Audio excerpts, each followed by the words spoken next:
menjadi utama Diamond Kosmetik bukan set lengkap dan ajaib, tapi hanya set penjagaan wajah yang boleh menambah keceriaan dan kesihatan pada kulit wajah. Pencuci muka Diamond, Diamond Cream, alas bedak Diamond, set 3 dalam 1 merupakan set penjagaan wajah yang ringkas tapi berbaloi untuk anda menggunakannya. Bagi lelaki dan juga wanita, tono warna yang neutral membuatkan anda rasa selesa untuk menggunakan Diamond Cream dan Diamond Foundation. Sekali lagi ingin saya tekankan, set penjagaan wajah Diamond ini boleh digunakan oleh semua lelaki dan wanita dan pelbagai warna kulit. Selalu ada harapan bagi mereka yang berdoa dan selalu ada jalan bagi mereka yang berusaha.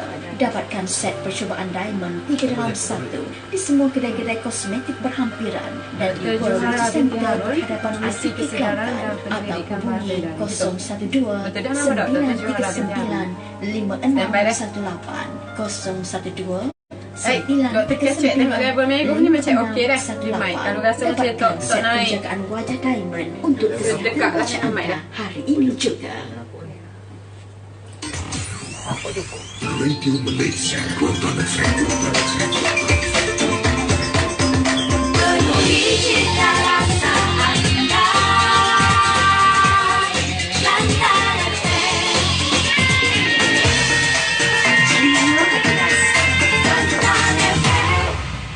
Terima kasih dan geladi diucapkan untuk anda yang terus menyokong Radio Malaysia Kuantan FM.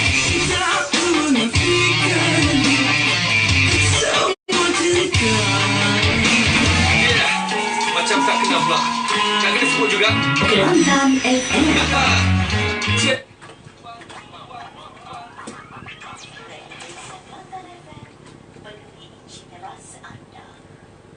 Okey, baik. Radio Malaysia Kelantan FM, insyaAllah kami akan memenuhi cita rasa anda. Okey, kepada yang baru sahaja dengarkan Kelantan FM, sekarang ini kita ada rancangan Doktor di Radio.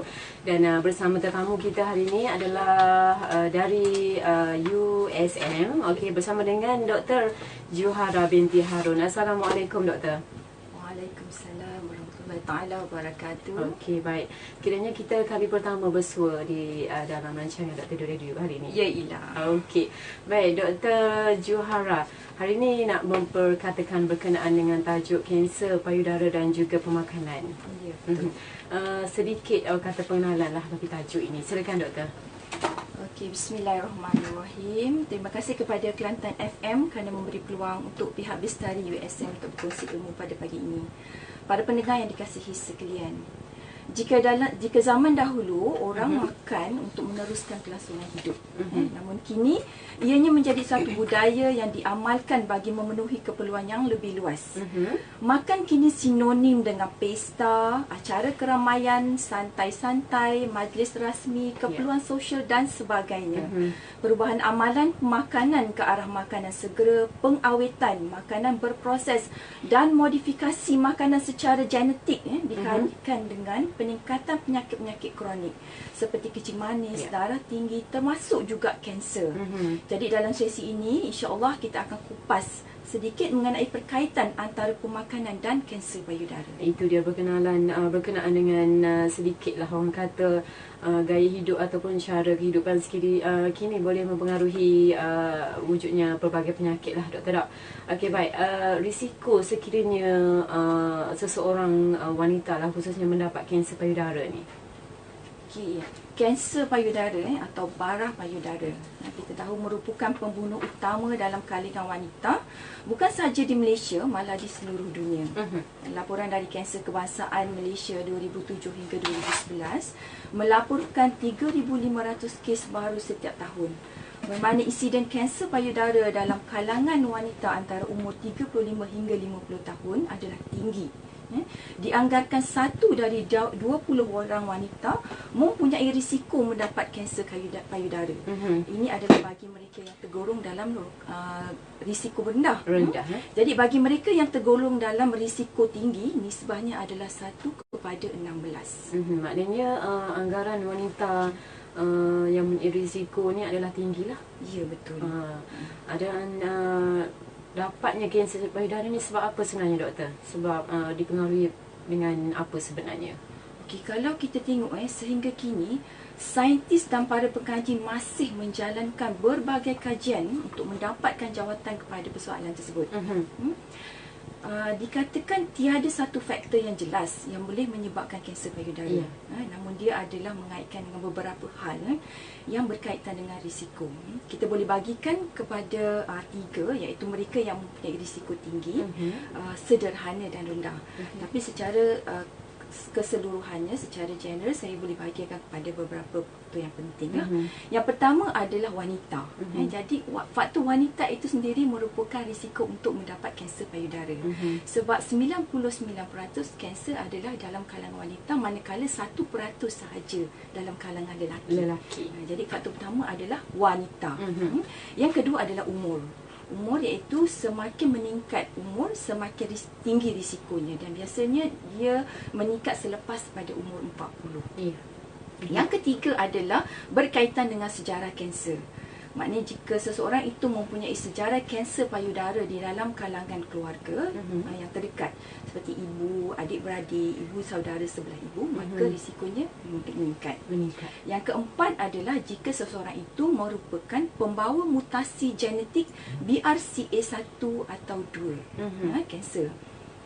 Yang kelima adalah jika seseorang itu mempunyai sejarah kanser payudara sendiri. Maknanya bila dia ada kanser payudara di sebelah dan telah dibuang, jadi risiko untuk mendapat kanser pada sebelah lagi juga tinggi. Yang keenam adalah sejarah rawatan radiasi. Ini biasanya bagi mereka yang pernah mendapat rawatan radiasi yang tinggi, macam kes-kes limfoma dan sebagainya. Yang keenam, yang ketujuh iaitu faktor berkaitan dengan faktor kesuburan. Ini seperti contohnya bagi mereka yang tidak pernah mengandung, atau mereka yang mengandung lebih pada kali pertama pada umur yang sudah berumur, sudah lebih daripada umur 30, yang sudah lewat. Mereka yang datang haid awal, muda daripada 12 tahun, mereka yang menopause lewat, akhir haid, maknanya akhir haid dia lebih daripada umur 50 tahun. 55. Ini berkaitan dengan kerana dia punya exposure kepada estrogen tertinggi. Jadi maknanya life exposure of estrogen tinggi. Sebab kita tahu estrogen mempunyai berkaitan dengan kanser payudara. Dan yang seterusnya adalah seperti mereka yang tidak pernah menyusui anak. Jadi itu ada kaitanlah dengan SPD. Itu adalah antara faktor-faktor ataupun penyebab, tapi tak boleh nak cakap semua adalah salah satu sebab. Okey. Apapun yang faktor utamanya adalah wanita lah, kalau kita katakan kanser payudara. Okey. Sebelum kita terus lagi nak berbincang berkenaan dengan tajuk hari ini, kanser payudara dan juga pemakanan, kita rehat dahulu doktor, kita dengar lagu dari Syahrini seperti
Hari ni kita nak bagi potong saga ni tahun 2008. Sebulan 220 je. Bui ke anak-anak kau nak pergi mana sini tanpa bayaran muka. Hubungi Destiny Auto. Okey, baik. Kembali bersama dengan Kelantan FM. Okey, 12:20 minit tengah hari sekarang ni. Masih lagi bersama dengan rancangan Doktor di Radio. Hari ini adalah giliran doktor dari USM Kubang Krian. Bersama dengan kita juga hari ini adalah Dr. Johara binti Harun yang merupakan pengerusi kesedaran dan penyelidikan barah payudara. Kalau singkatannya adalah Bestari. Betul, Doktor? Betul. Baik. Teruskan dengan perbualan hari inilah. Okey, perbincangan berkenaan tajuk kanser payudara dan pemakanan, Doktor. Selain kata faktor-faktor yang telah pun Doktor jelaskan, mungkin ada aspek penting ataupun kajian yang menunjukkan ada faktor lain yang berlaku yang boleh seseorang boleh mendapatkan kanser payudara. Ya, betul, Ila. Jadi kalau saya dah sebut tadi 7 faktor yang penting yang dikaitkan dengan kanser payudara. Jadi saya akan sebut satu lagi faktor yang terakhir yang sangat-sangat penting, iaitu berkenaan dengan cara hidup. Jadi mana-mana biasa kita sebut berkaitan dengan lifestyle. Jadi apa dia itu lifestyle? Kalau kita tengok lifestyle adalah berkaitan dengan apa yang kita lakukan setiap hari. Jadi banyak bila orang sentuh pasal lifestyle adalah makanan, bersenam, urusan stres dan sebagainya. Jadi hari ini yang saya nak tekankan adalah berkaitan dengan pemakanan. Sebenarnya kalau ikutkan banyak kajian yang telah dilakukan untuk mengaitkan faktor pemakanan dengan kanser. Jadi antara satunya adalah yang disebut di dalam buku ni dipanggil China Study. Mungkin doktor boleh tunjukkan kita punya live buku. Ini buku dia. Kalau siapa yang rajin boleh baca. Tebal. Ditulis oleh Dr. T. Colin Campbell. Jadi kajian ni sebenarnya bukan baru. Telah dilakukan lebih daripada 30 tahun yang lepas. Lebih 30 tahun. Betul. Jadi penemuan di dalam research ini sangat dah detail lah. Jadi siapa minat boleh baca. Saya nak sebutkan juga terdapat juga kajian-kajian yang dibuat di Malaysia. Yang terkini adalah Cancer Research Malaysia, CRM, dengan kolaborasi beberapa universiti di dalam dan di luar negara seperti Universiti Cambridge, Universiti Malaya, National University of Singapore dan University of Nottingham, Malaysia. Mereka sedang mengkaji profil pesakit kanser bagi mendapatkan atau menjangkakan kebarangkalian seseorang itu mendapat kanser payudara berdasarkan maklumat peribadi. Maknanya berdasarkan maklumat daripada amalan harian dia. Okey, sebab kita tengok jika dulu kita tengok kadar kanser dalam kalangan orang Asia adalah rendah berbanding orang Barat, tapi pemerhatian mendapati bahawa orang Asia kini telah mula mengikut cara hidup dan makan Barat. Jadi mungkinkah ini juga adalah salah satu penyebab menjadikan kadar kanser meningkat dan dalam keadaan yang membimbangkan. Maknanya melalui maklumat peribadi, orang kata biodata seseorang boleh mengeluarkan fakta ataupun boleh mengeluarkan peratus bagaimana kanser payudara itu boleh berlaku. Daripada maklumat yang dia dapat, dia akan kita panggil risk assessment atau riskometer. Macam banyak juga kajian-kajian yang dibuat, contohnya dalam keadaan stroke. Jadi kita tengok apakah risiko. Bila dia masukkan data tu, dia akan boleh kira berapakah risiko seseorang itu untuk mendapat kanser, untuk mendapat stroke, untuk mendapat sakit jantung dan sebagainya. Jadi maklumat inilah yang sedang dikumpulkan untuk mendapatkan maklumat bagi kanser payudara. Itu adalah antara kecanggihan yang boleh digunakan bagi maklumat kini, teknologi.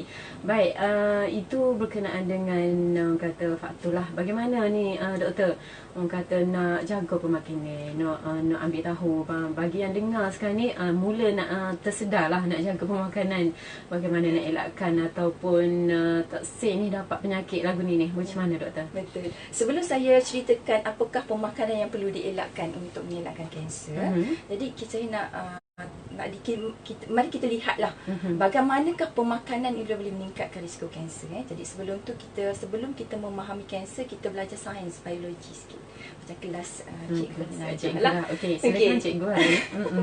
Jadi kalau kita faham, badan kita dibina oleh unit asasnya adalah terdiri daripada sel.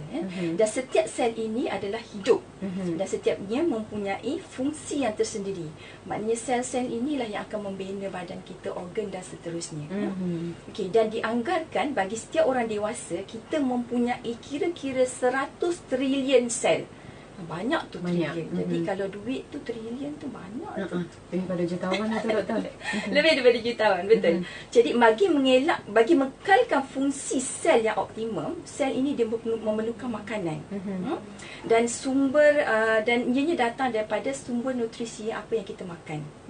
Oleh itu jika sumber makanan yang kita makan itu kurang berkualiti, jadi bayangkan sel-sel kita juga kurang sihat atau kurang kuat. Okay. Jadi apakah fungsi-fungsi sel ini? Selain daripada menghasilkan tenaga yang kita tahulah melalui proses metabolisme, jadi antara fungsi penting sel ini adalah proses pembaikan, iaitu repair. Jadi apa yang berlaku dari semasa ke semasa, badan kita ni akan mengalami kerosakan, sama ada secara semula jadi ataupun disebabkan faktor-faktor luar seperti pencemaran, menambah bahan kimia dan sebagainya. Dan ada kalanya kerosakan ini terlalu teruk hingga boleh menyebabkan mutasi DNA yang boleh menyebabkan tercetusnya sel kanser. Okey. Jadi sekiranya pembaikan pada peringkat ini gagal dibendung dan disebabkan sel-sel badan kita ini lemah, tidak mampu membuat pembaikan, maka seterusnya sel-sel kanser ini akan membesar dan mencetuskan gejala kanser. Okey, jadi kita faham Jadi kesimpulannya, tabiat pemakanan yang buruk boleh meningkatkan risiko kanser melalui kegagalan tubuh untuk melakukan pembaikan sel. Okey, baik, saya faham doktor. Apa yang saya faham adalah semua antara kita ni mempunyai sel kanser lah. Okey, dan kalau ikutkan apa yang doktor jelaskan tadi, kalau kita banyak mengalami faktor-faktor luar seperti pencemaran, pemakanan dan sebagainya, boleh tercetusnya kanser. Betul doktor? Betul. Okey, saya boleh ambil biologi. Okey, baik doktor, kita teruskan lagi. Apakah pemakanan yang kita boleh elak? Kalau kita nak makan ni tapi kita boleh elak benda tu. Betul. Okey. Kalau saya nak cerita pasal makanan yang perlu dielakkan memang panjang. Jadi hari ini saya nak sentuh dua saja. Kita merangkumi dua. Yang pertama adalah makanan berproses. Jadi saya akan terangkan apa itu makanan berproses. Dan yang kedua adalah gula. Gula ni ramai orang tahu kan.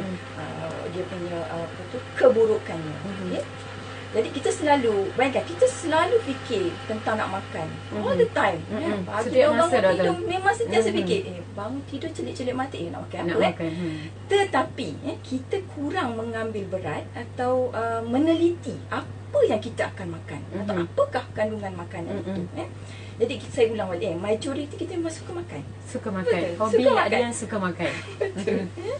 Jadi disebabkan kebanyakan kita dari kita ni sibuk, tak ada masa, dan trend pemakanan kita adalah sesuatu yang mudah dan sesuatu yang ready to eat. Betul tak? Sedia dimakan. Sedia dimakan. Siap.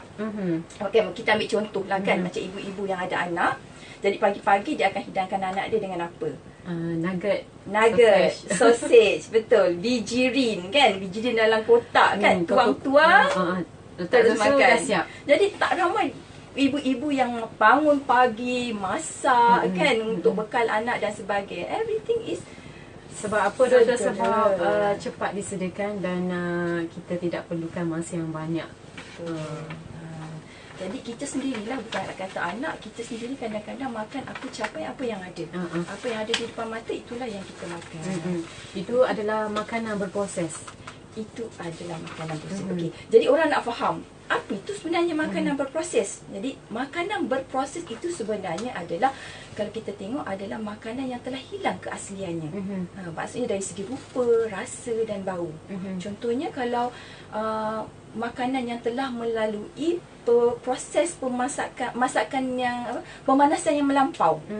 Okey, maknanya macam contohnya kita goreng berkali-kali. Jadi bayangkan kalau sekarang saya selalu tengok trend-trend pemakanan. Contohnya dia kata makan cendawan itu sihat. Betul, makan cendawan sihat, tetapi jika cendawan itu telah diubah suai, celup tepung dan kita goreng, maksudnya ia telah menjadi sesuatu yang berlainan. Dari segi nutrisi sudah tiada, keasliannya sudah tidak ada. Tapi pasti orang yang makan cendawan yang telah digoreng berkali-kali itu akan rasa lebih sedap daripada yang pertama kali. Itulah masalah yang utama, iaitu makanan berproses ini dia akan menyebabkan ketagihan. Kita makan sekali tak cukup, kan? Asyik nak makan dan kita makan kadang-kadang kita tak sedar, kan? Kita makan dengan keadaan banyak, dalam kandungan kualiti yang banyak. Jadi itu pertama. Yang kedua adalah makanan yang berproses ini juga adalah makanan yang telah dicampur dengan bahan kimia, bahan pengawet, penstabil dan sebagainya. Jadi kalau kita tengok majoriti makanan kita sekarang memang ada benda-benda tu, kan? Jadi kalau kita tengok di rumah, saya suka tengok di rumah, ataupun bila kita shopping, kita tengok di troli kita, apakah makanan, barang-barang makanan yang kita letak di dalam troli. Adakah dalam bentuk kotak-kotak ataupun dalam bentuk asli, seperti sayur dan sebagainya. Okey, baik. Saya semakin berminat dengan tajuk ini. Apa pun kita rehat dahulu, doktor. Sebelum kita dengar doktor jelaskan kategori yang kedua adalah gula. Okey. Kita rehat dahulu bersama dengan kumpulan edisi, okey, untuk anda. Gadis bertudung 12.31 minit tengah hari. Siapa gadis bertudung itu? Ku lihat wajahnya ayu. Inilah pakaiannya, tanya bagaimana siapa gerangan namanya. Bila aku rapat dengannya, tersenyum saja. Saudari siapa nama, tinggal di mana, umur berapa, katanya coba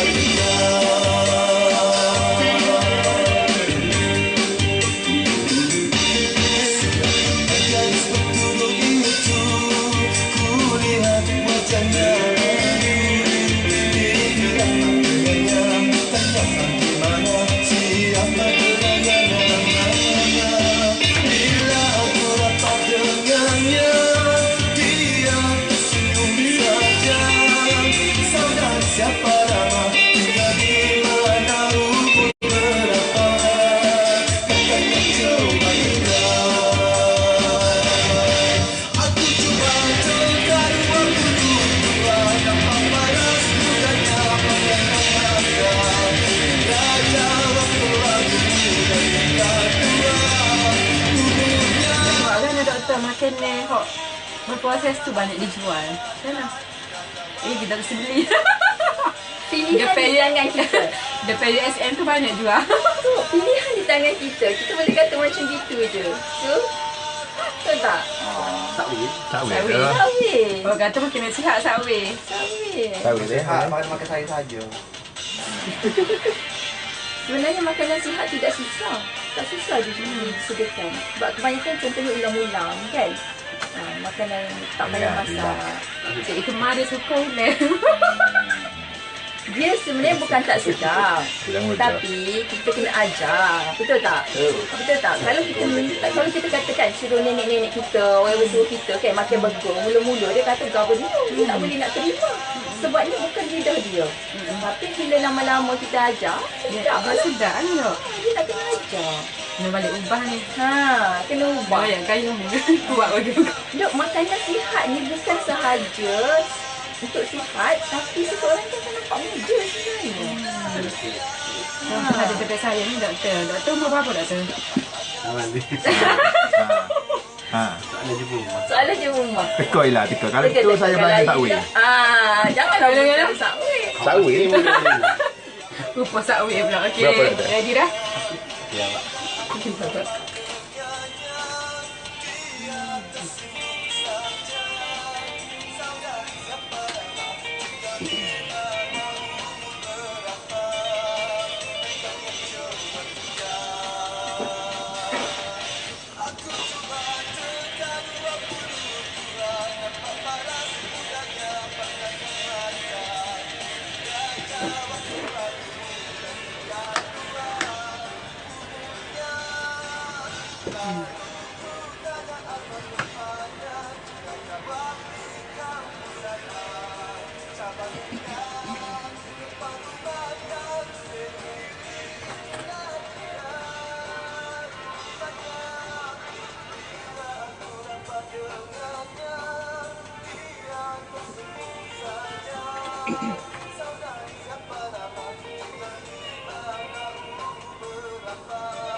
Okey, baik. 12.35 tengah hari. Terima kasih kepada anda yang baru sahaja dengarkan Kelantan FM di dalam kereta. Okey, nak ke mana? Pastikan pakai tali pinggang keledar, okey. Nanti abang-abang polis lihat tak pasal-pasal dapat surat saman ataupun okey. Dan waktu ini mungkin adalah waktu yang sesuai untuk kita ambil makanan tengah hari. Adalah waktu yang ideal lah orang katakan, doktor. 12.30 tengah hari sehinggalah ke pukul 2 petang adalah waktu yang sesuai untuk kita makan tengah hari. Dan cakap pasal makan lagi, dalam tajuk kanser payudara dan juga pemakanan. Okey, doktor, boleh teruskan dengan faktor yang kedua, iaitu kategori makanan yang perlu kita elak untuk kita elakkan bukan sahaja kanser lah, doktor. Okey, silakan doktor. Okey, sebelum tu, jadi masih saya rasa ramai juga yang mungkin sedang menikmati makanan ketika ini. Okey, cuba ambil gambar apa yang anda makan, dan mungkin dia orang boleh share lah kot dalam Facebook dan mana-mana media sosial lah. Boleh tag pada saya lah ataupun Kelantan FM. Betul. Okey, jadi kita teruskan kepada jenis pemakanan yang kedua, iaitu gula. Jadi gula ni adalah musuh. Kalau ikut di mana-mana semua orang tahu. Bila kata gula adalah musuh. Tapi kita tengok orang Kelantan suka makan manis. Sebab orang Kelantan manis bukan sebab tu dia manis, sebab dia suka pakai gula. Okay. Jadi gula yang kita maksudkan di sini adalah gula pasir lah. Kita tak termasuk gula dalam buah-buahan juga gula. Jadi orang kadang silap faham. Dia kata tak boleh ambil gula langsung, termasuk makan buah. Itu silap lah. Yang kita nak tegaskan di sini adalah gula pasir atau table sugar, gula perang. Dan juga ada satu lagi jenis gula yang kita tak perasan, iaitu kita panggil gula sirap jagung atau high fructose corn syrup. Okay, gula ini banyak terdapat dalam makanan segera, terutama macam sos, jus dan sebagainya. Makanan-makanan dalam tin kebanyakan dia letak gula. High fructose corn syrup. Sebab makanan dalam tin ni bila dia nak tinkan, dia terpaksa buang the fiber out. Dia keluarkan fiber supaya bahan itu tahan lama. Jadi untuk bila dia keluarkan fiber dan dia rasa tak sedap. Jadi dia perlu tambahkan perasa. Jadi gula adalah yang paling sedap. Kan bila kita makan, dan kita kena faham gula ini boleh menyebabkan ketagihan yang sangat tinggi. Dan dikatakan bahawa ketagihan gula ini lebih daripada ketegangan dadah.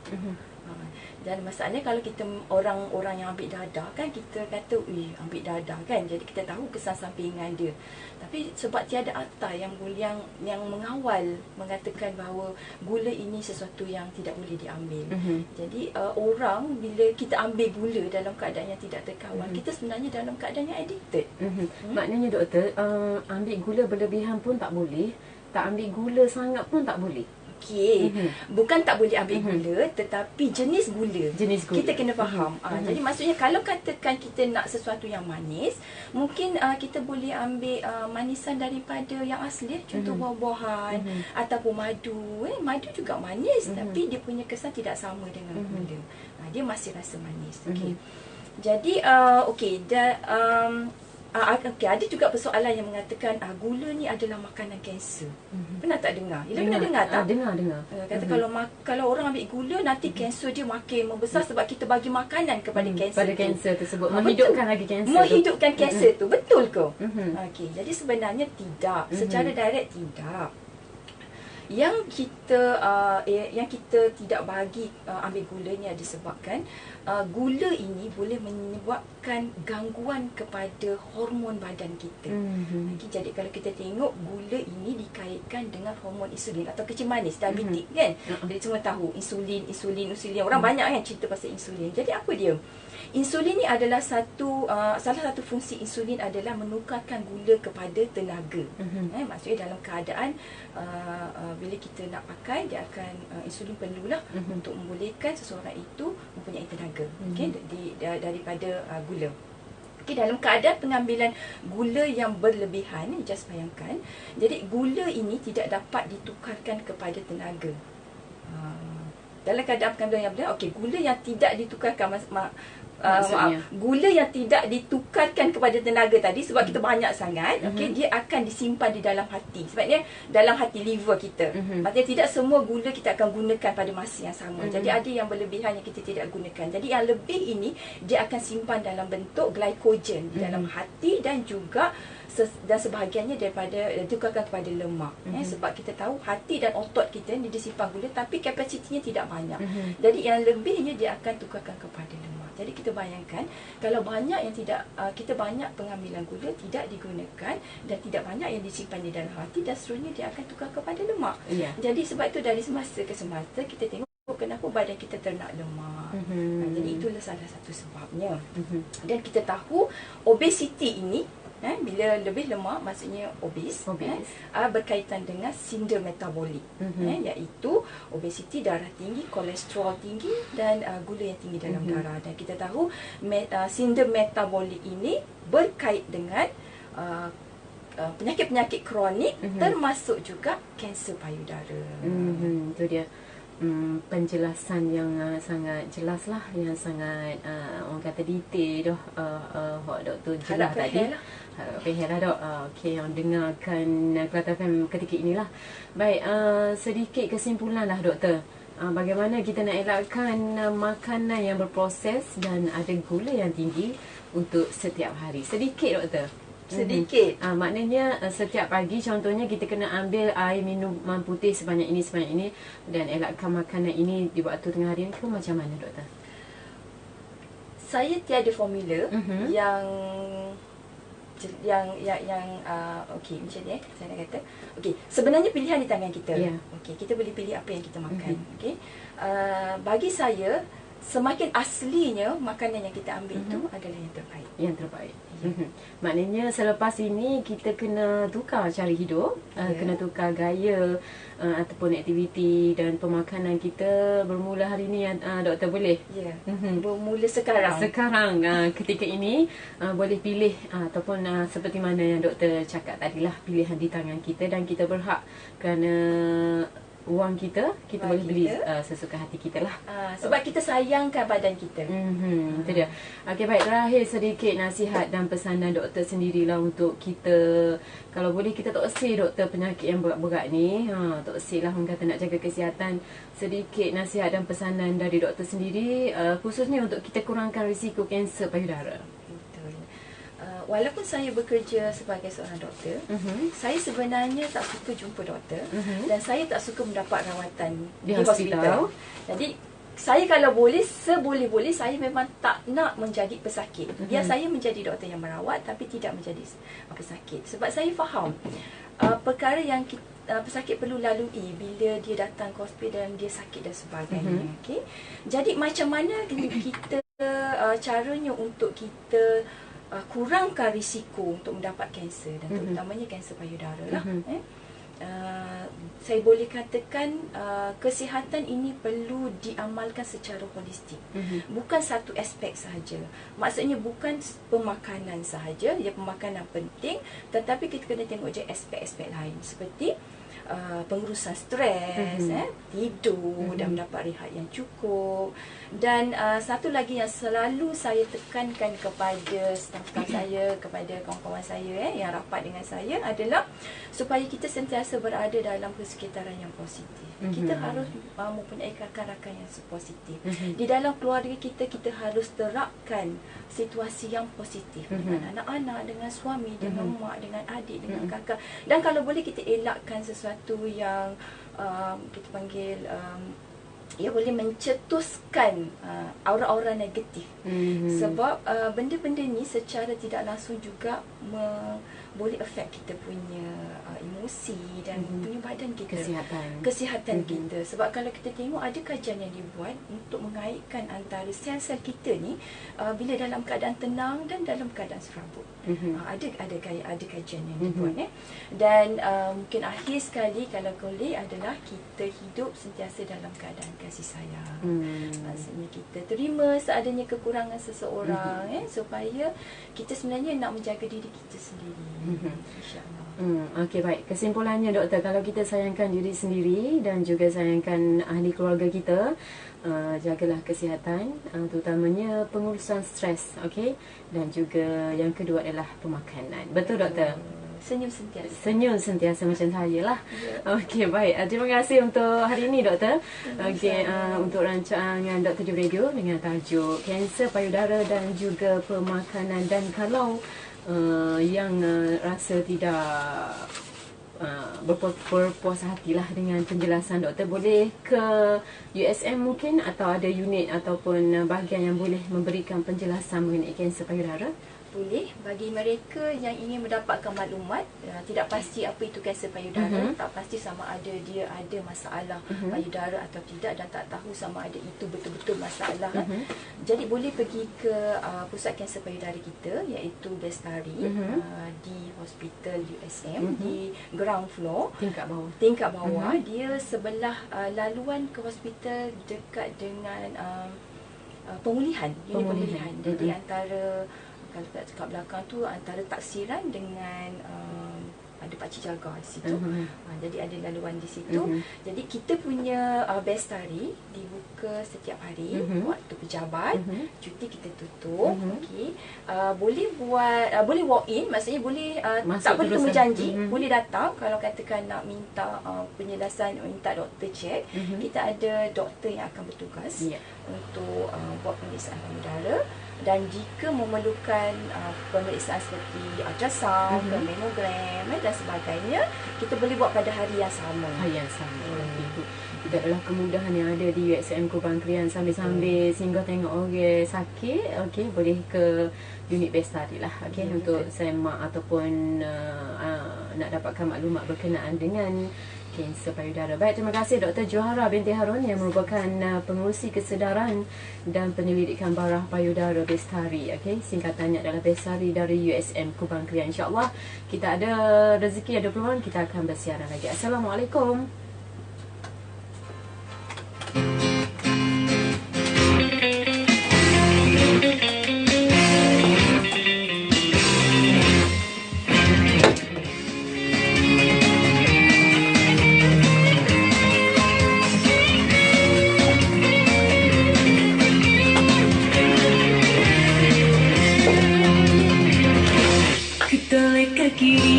Kulihat ke kanan, ku pusing belakang. Nyanyilah. Tak gambar tu. Tak jodoh ni offline dah. Live lagi ni lah. Live lagi kan? Hanya sekali mengatakan benci kepada diriku. Kalau boleh kasih selalu every day you love me. Nampak tu.